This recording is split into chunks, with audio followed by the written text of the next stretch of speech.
recently, my dad got a SNES. All right, and recently for the podcast, No Time to Grind, we played Super Metroid. But then besides the, SNES Mini, there's no SNES remasters. Where are all the SNES remasters?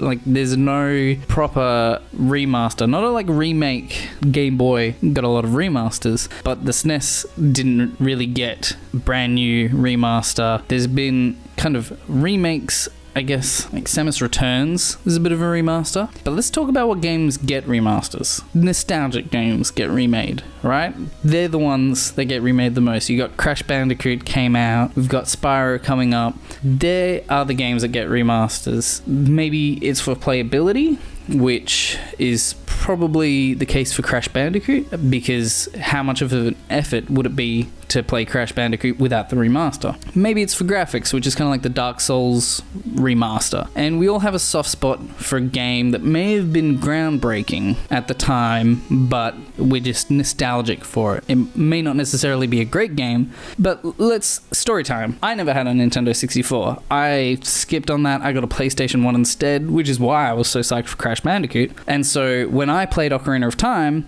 it was on a 3DS in my 20s. And when I played it, by the end of it, in my personal rankings, it was lower than Link Between Worlds, Phantom Hourglass, Wind Waker, and I was only playing it in anticipation for Breath of the Wild.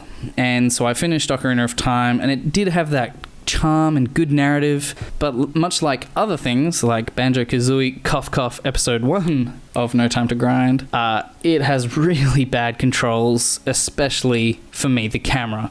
And so to me, an adult and busy gamer, without that wonder and patience of a kid in the 90s, I can't look past those relics that didn't stand the test of time, But after I finished Breath of the Wild and Ocarina of Time again, I can safely say that Ocarina of Time is only the second best game in the Legend of Zelda series. Many games that are considered the best have Time's cruel grasp on it. Let's consider Half-Life 1 and 2. I love those, but God, they've aged. I don't need someone to tell me, I've recommended it and people have told me, dang, that's an old game, and they're right. I can't say it still holds up. Even episode 6 of No Time to Grind was recommended by a fan, cited as one of the best games of his childhood, and that was The Grinch for PlayStation 1, the worst game I've probably ever played.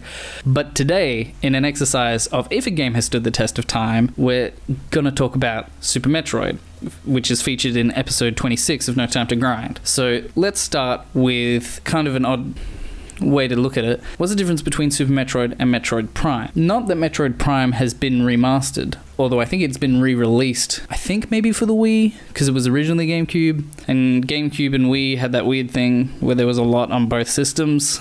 But because both of them are on Wikipedia's list of games that are considered the best. And see, Metroid Prime, like all 3D games, suffers as it ages. Why? This is not because all 3D games are bad. It's just that graphics get exponentially better and controls are more streamlined in this day and age. Generally, you can pick up a game and play it exactly the same you would another. And so these games show their wrinkles in that way, especially some games with more experimental control schemes and maybe more rougher edged polygons. And begrudgingly, they have become harder to play with our maybe privileged control schemes and our wonderful graphics, 120 frames per second, that kind of thing. But it's immensely painful for a new player to get into an old game when you consider that. So that's the first lesson that Super Metroid has, is that the controls for SNES games were fully evolved at that time. You'd be hard-pressed to find a 2D platformer with different controls. You've got your D-pad for directions, and then you got jump and shoot kind of thing. You got Mega Man, you got Mario, they all kind of have the same controls. They've hit that level. They've hit the ceiling. They can't get their controls any better. And so what do we do with controls? I'll take a quick dip into this territory because I go into it more in the podcast. But in terms of gameplay, what you do with the controls, Super Metroid is literally the standard to all Metroidvanias because they're trying to act like the Metroid side of the portmanteau. The perfect example is how Alien is more immune to the aging, like all science fiction movies after it, as it's set at the standard of the time. It is the goal that even to this day, its own franchise can't hit those high notes again like the standard had set. And speaking of Alien, the narrative, for the most part, Like, what narrative? If you don't care, it doesn't matter. You're a person, you shoot things classic and timeless. However, if you want the story, you can find it. When I played for the first time, the Metroid at the end meant close to nothing to me. But replaying and hindsight being powerful tools, you can go in and find as much story as you want. And the first time playing gives so much intrigue, a string you can keep pulling to unravel the story and attempt to piece together what happened in many of these areas. But mind you, the narrative experiences tend to not age in a game environment, probably because when you have good gameplay, you simply don't need a good story. Especially during the times of gaming, an Italian plumber fighting a gorilla was all you needed at the arcade. And so to finalize, in this case, good gameplay with common controls break through the years and into the present, and that's kind of how two major points, gameplay and story, roll into one. But let's take a few steps back to the 2D versus 3D. Two major components play into an aged game: the camera and those graphics. So the 2D immediately solves the camera problem. It's pretty hard to screw that up. But I've seen camera work in 2D games be better. Best example off the top of my head is Axiom Verge, because I'm playing that right now, thanks to Super Metroid being so cool.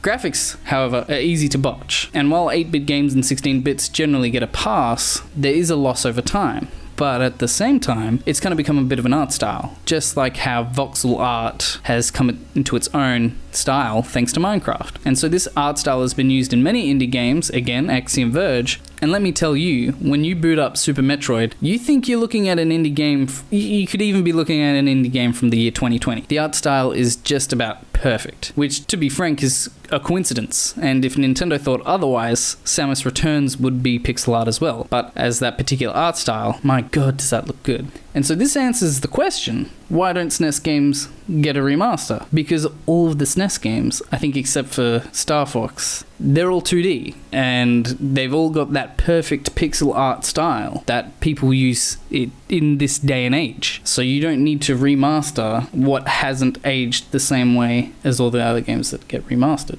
The only reason that I would remaster any of these SNES games is simply so that you can get them more available. But that's what we've got Virtual Console for, which Nintendo hasn't done for some reason. That's my biggest gripe ever. But that's what we got the SNES Classic for. So they simply don't need that remaster. And that's just a little thing that I was thinking about ever since Super Metroid came into my life from playing it for the podcast, No Time to Grind. It's episode 26. It's probably at this point the most popular episode we've done. I think RuneScape has more listens, but Adrian and Michael bag on that one. But if you're a good fan of Super Metroid, then definitely give that one a listen. You can find that one down in the description or just notimetogrindpodcast.com.